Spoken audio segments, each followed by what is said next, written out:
Jopitha jamni mawuok le Rora kod Meri Laikipia North opoyo kanga mar keto kisima kachiel kod skul mar dak manyasani magibiro bedo kagiterie nyithindgi masomo. Chenrono ma osir kod riwruok maok mar piny owacho mar Daughters of Africa Foundation kachiel kod Mercy International.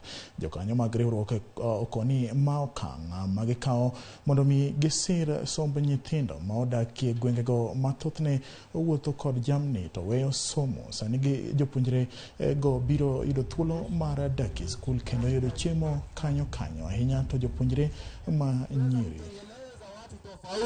Basi tungekuwa na ajili, unajua hii mradi tumeletewa. Watu kama wafukaji wamekuwa na shida mingi sana kuhusu elimu, ni kwa sababu ya kuhamahama wakati wa kiangazi.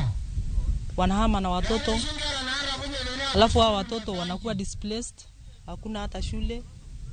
Hiyo masomo miaka hata inapita, unakuta vijana wanapotelea kichaka, wengine wanakuwa wezi.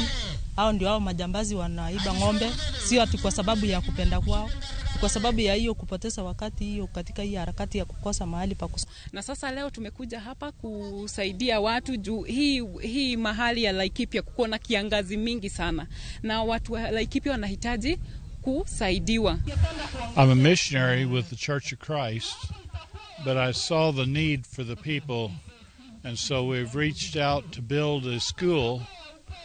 This will be the first starting, will be regular school, CBC.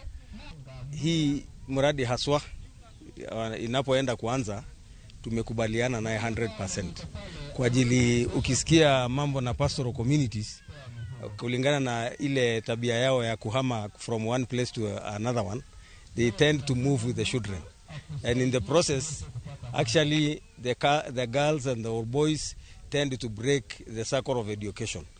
The other thing is the community you see within this area called Lorora now, in most cases they travel more than 4 to 5 kilometers fishing for water.